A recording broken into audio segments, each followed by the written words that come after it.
নমস্কার, আমি পুলক রয়েছি আপনাদের সাথে। আপনারা দেখছেন প্রসেনজিৎ ফ্যান্স ক্লাবের ইউটিউব চ্যানেল। তো বন্ধুরা, আপনারা জানেন যে রিসেন্ট একটি খবর আপনারা অবশ্যই পেয়েছেন। বর্তমানে সিনেমা হলে প্রসেনজিৎ চ্যাটার্জির একটি সিনেমা চলছে বিজয়নগরের হিরে, কাকা বাবু সিরিজের। তো আপনারা প্রচুর মানুষ দেখছেন, প্রচুর শো হাউসফুল যাচ্ছে এবং আমরা যেটা দেখতে পাচ্ছি যে সব থেকে মানুষ যে রিভিউটা দিচ্ছে এই মুহূর্তে, তারা প্রত্যেকেই চাইছে যে কাকা বাবুর যেন আরো সিরিজ আসে। তো সেটা থেকে সত্যি আমরা খুব আনন্দিত, যারা প্রসেনজিৎ চ্যাটার্জির ফ্যান, যারা সিনেমা দেখতে যাচ্ছেন বা অনেকেই যারা হয়তো দেখতে যেতে পারছেন না, অনেকে গ্রামের ভেতরে থাকেন, তারা সিনেমা হলে যেতে পারেন না। অনেক জায়গায় এখন দেখা যাচ্ছে যে সিনেমা হল সেই অর্থে নেই, অনেকগুলো হল বন্ধও হয়ে গেছে।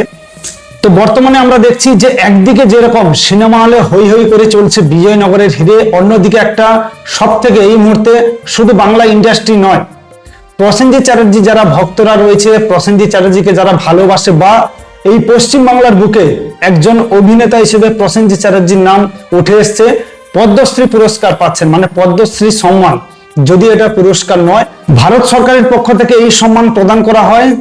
ভারতীয় চলচ্চিত্রের যে কয়েকটি ইন্ডাস্ট্রি রয়েছে সেখান থেকে যারা ইন্ডাস্ট্রির জন্য বা সিনেমা জগতে বা সিনেমার জন্য যাদের ভূমিকা বেশি থাকে, সেই সব মানুষদেরকে এই সম্মান প্রদান করা হয় এবং এই সম্মান প্রদান করেন ভারত সরকার। তো সেখানে আমরা দেখতে পাচ্ছি যে প্রসেনজিৎ চ্যাটার্জির নাম উঠে এসছে এবং তিনি পদ্মশ্রী সম্মান পেয়েছেন ভারত সরকারের পক্ষ থেকে। মানে সত্যি আজকে যে মানুষটাকে নিয়ে আমরা সবসময়ের জন্য গর্ব করি বা যে মানুষটা আমাদের গর্ব, আমাদের কাছে মানে আমাদের অহংকার, সেই মানুষটাকে নিয়ে সত্যি আজ আমরা মানে এটুকুই চাই যে মানুষটা যেন ভালো থাকে এবং আরো যেন ভালো ভালো সিনেমা আমাদেরকে উপহার দেন। আপনারা অবশ্যই দেখেছেন যে প্রসেনজিৎ চ্যাটার্জির কেরিয়ারে যতগুলো সিনেমা রয়েছে, এই মুহূর্তে আমরা জানি যে প্রায় 350টার বেশি সিনেমা তিনি করে ফেলেছেন। প্রচুর নায়িকার সাথে কাজ করেছেন, প্রচুর অভিনেতাদের সাথে তিনি কাজ করেছেন। আমরা দেখেছি রঞ্জিত মল্লিক, সৌমিত্র চ্যাটার্জি, তাপস পাল, চিরঞ্জিত চক্রবর্তী, এছাড়াও সুভাষিস মুখার্জি রয়েছেন, রবি ঘোষ রয়েছেন, অনামিকা শাহ রয়েছেন, আপনারা অবশ্যই জানেন যে সুপ্রিয়া দেবী রয়েছেন। তো এতগুলো মানুষের সাথে তিনি সিনেমা করেছেন। তো তার কেরিয়ারের যতগুলো সিনেমা রয়েছে, মানে প্রত্যেকটা সিনেমা যদি মানে আমরা যেগুলো দেখে এসেছি যে বাস্তবমুখী সিনেমা, এই মুহূর্তে হয়তো মানে বর্তমান সমাজের যে হালচাল তার ক্ষেত্রে হয়তো অনেকটা অমিল পাবেন, মানে মিল পাবেন না। কিন্তু আগেকার দিনে আমরা তো 90s-এর ফ্যান, আমরা জানি যে প্রসেনজিৎ চ্যাটার্জি যে সিনেমাগুলো করে এসছেন সেগুলো দেখে সত্যি আমরা যখন কোথাও গিয়ে সিনেমা দেখতে বসতাম, যখন কি ছবি কিছুটা চলতো, আমরা দেখতাম যে বোমাদা মার খাচ্ছে বা বোমাদাকে কেউ মারছে, বোমাদাকে বাড়ি থেকে তাড়িয়ে দিয়েছে, এরকম সিনগুলো প্রচুর সিনেমায় থাকে। কেননা বোমাদা ছোটবেলা থেকে মাতৃহারা, সেটা আপনারা সকলেই জানেন। এবং প্রচুর সিনেমায় যে যতগুলো তিনি সিনেমা করেছেন, প্রায় আমরা দেখেছি যে মায়ের প্রতি টান বা বাবার প্রতি টান বা ভাইদেরকে তিনি ভালোবাসেন, ভাইদের প্রতি টান, তো বোনেদের প্রতি টান, এইরকম টাইপের বেশিরভাগ সিনেমা তিনি করেছেন। এবং বর্তমানে তিনি যে সিনেমাগুলো করছেন সেগুলো পুরো ভিন্নধর্মী এবং প্রত্যেকটি সিনেমা আমরা দেখেছি যে কিছু না কিছু অ্যাওয়ার্ড পাচ্ছে। তো সেই ছোটবেলা থেকে যখন আমরা বোমাদার সিনেমা দেখতাম, আমরা কেঁদে ফেলতাম যে বোমাদাকে মারছে, তার দাদা হোক বাবা হোক বাড়ি থেকে তাড়িয়ে দিচ্ছে, মা মারছে। তো এরকম প্রচুর সিনেমা আমরা দেখেছি, আমরা কেঁদেই ফেলতাম। তো একটা সময় আমরা তখন তো জানতাম না ছোটবেলায় যে এই মানুষটার নাম কি, লোকে বলতো প্রসেনজিতের সিনেমা।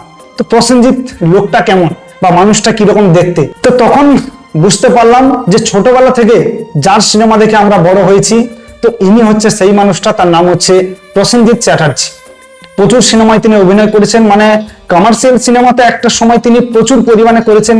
এমনও গেছে যে একটা বছরে 22টা থেকে 24টা সিনেমা রিলিজ হয়েছে, এরকম কিন্তু বছর আছে, আপনারা হয়তো অবশ্যই জানেন। তো বর্তমানে প্রচুর সিনেমা তিনি যে সিনেমাগুলো করেছেন, নাম করেছেন, তিনি অভিমানও করেছেন যে আমি আজকে পদ্মশ্রী সম্মান পেলাম। তো দুজনের মানুষের কথা তিনি বলেছেন যে তারা যদি থাকতো খুব ভালো হতো। এক হচ্ছেন রত্না চট্টোপাধ্যায়, মানে প্রসেনজিৎ চট্টোপাধ্যায়ের মা, এবং ঋতুপর্ণা ঘোষ। আপনারা জানেন যে প্রসেনজিৎ চ্যাটার্জির একটা কেরিয়ারের পর তিনি আরেকটি নতুন কেরিয়ার শুরু করেন বা নতুন দিকে এগিয়ে যান। তো সেই দিকটা যিনি শুরু করেছিলেন সেই মানুষটার নাম হচ্ছে ঋতুপর্ণা ঘোষ, আপনারা অবশ্যই চেনেন। তিনি এই মুহূর্তে আমাদের মধ্যে নেই, কিন্তু সিনেমায় যারা অভিনয় করেন বা যারা শিল্পী, শুধু সিনেমায় নয় যে কোনো কাজের ক্ষেত্রে শিল্পীদের কখনো মৃত্যু হয় না, শিল্পীরা সারা জীবন বেঁচে থাকে তাদের কাজের মাধ্যমে। তো প্রচুর সিনেমা, কয়েকটা সিনেমার নাম আমি অবশ্যই বলবো, যদিও সেগুলো কমার্শিয়াল কম, কেননা কমার্শিয়াল সিনেমা তো আপনারা জানেন যে শ্বশুরবাড়ি জিন্দাবাদ, প্রতিবাদ, আশ্রয়, বা আরো প্রচুর সিনেমা রয়েছে, মানে যেগুলো বলে হয়তো শেষ করা যাবে না। গুরু শিষ্য রয়েছে, কর্তব্য রয়েছে, শত্রুতা রয়েছে, শত্রু রয়েছে, প্রচুর সিনেমা। তো শেষের দিকে যে সিনেমাগুলো সব থেকে বেশি নাম কামিয়েছে বা নাম করেছে, বা প্রসেনজিৎ চ্যাটার্জির অভিনয় যে মানুষগুলোর মনে সব থেকে বেশি দাগ কেটেছে, সেগুলো হচ্ছে 22 শ্রাবণ, অটোগ্রাফ রয়েছে, শঙ্খচিল রয়েছে, মনের মানুষ রয়েছে, ময়ূরাক্ষী রয়েছে, মানে প্রচুর সিনেমা, জাতিস্বর, মানে বলে শেষ করা যাবে না। এই মুহূর্তে বাংলা ইন্ডাস্ট্রি মানে যেভাবে চলছে, সেখানে গিয়ে আমার কোথাও দিনের শেষে আমরা শুধু এটুকুই মানে সিনেমা দেখার পর ভাবি যে হ্যাঁ, এই মানুষটা যদি না থাকতো, এই প্রসেনজিৎ চ্যাটার্জি নামক মানুষটা যদি না থাকতো, তাহলে আমরা অনেক কিছুই মিস করতাম। আমরা প্রচুর মানুষের সিনেমা দেখেছি। প্রথমেই আপনাদের বললাম যে রঞ্জিত মল্লিক, চিরঞ্জিত চক্রবর্তী রয়েছেন, তাপস পাল, অভিষেক, প্রচুর মানুষের সিনেমা আমরা দেখেছি, প্রত্যেকের কিন্তু অভিনয় ভালো। এখানে কাউকে ছোট করার মতো কোনো বিষয় নেই, মানে যে নামগুলো আমি আপনাদের বললাম, মানে বুঝতেই পারছেন, মানে লেজেন্ড বাংলা ইন্ডাস্ট্রির ক্ষেত্রে এই মুহূর্তে। পরবর্তীতে হয়তো প্রচুর অভিনেতা অভিনেত্রী আসবেন, তারা কি করবেন না করবেন সেগুলো আমরা জানি না। যদিও আমাদের বয়সটা কম, হয়তো আমরা দেখতে পাবো, তবে যে স্বর্ণযুগ চলে গেছে সেগুলো হয়তো আমরা আর কখনো ফেরত পাবো না। তার কারণ প্রসেনজিৎ চ্যাটার্জি, তাপস পাল, চিরঞ্জিত চক্রবর্তী বা রঞ্জিত মল্লিক, সৌমিত্র চ্যাটার্জি, এনারা যা করে গেছেন, এই যুগ কোনো পক্ষেই সম্ভব নয় নতুনদের ফিরিয়ে আনা। তার কারণ নতুনরা যেভাবে সিনেমা করছেন, হয়তো বর্তমানে দর্শক সেভাবে দেখতে চাইছে, তবে পরবর্তীতে কি হবে, বা আমাদের যদি ব্যক্তিগত মতামত কোনো দর্শক আমাদের জিজ্ঞেস করেন যে আপনার ব্যক্তিগত মতামত কি, আমি শুধু এটুকু বলবো যে বাস্তবমুখী সিনেমা আর এন্টারটেনমেন্ট সিনেমা দুটো কিন্তু সম্পূর্ণ আলাদা। প্রসেনজিৎ চ্যাটার্জি যা সিনেমা করে গেছেন তার 90% হচ্ছে মানে সমাজের কোনো না কোনো দিক দিয়ে দেখবেন এগুলো কিন্তু হয়েই থাকে। সে বাবার দিক দিয়ে হোক, মায়ের দিক দিয়ে হোক, বোন হোক, বা ভাইরা হোক, বন্ধুরা হোক, কেউ কাউকে ঠকাচ্ছে, কোনোভাবে যে কোনো দিক দিয়ে দেখবেন যে প্রসেনজিৎ চ্যাটার্জি সিনেমা হচ্ছে বাস্তবমুখী সিনেমা। তো যাই হোক, এটাই আমার বলার ছিল যে মানুষটা আজকে পদ্মশ্রী সম্মান পেয়েছে এবং যে মানুষটাকে নিয়ে আমরা গর্ব করি, সেই মানুষটার নাম প্রসেনজিৎ চট্টোপাধ্যায়। তাকে শতকোটি প্রণাম জানাই আমাদের প্রসেনজিৎ ফ্যান্স ক্লাবের পক্ষ থেকে।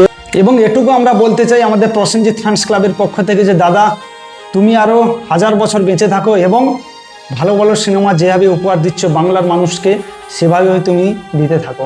সবাই ভালো থাকবেন, সুস্থ থাকবেন, এবং সবাইকে অনুরোধ করব যে প্রসেনজিৎ ফ্যান্স ক্লাবের এই চ্যানেলটি যদি আপনাদের ভালো লেগে থাকে তো অবশ্যই সাবস্ক্রাইব করে রাখুন, যাতে আমি প্রসেনজিৎ চ্যাটার্জি সম্পর্কে পরবর্তী ভিডিও আপনাদের কাছে পৌঁছে দিতে পারি।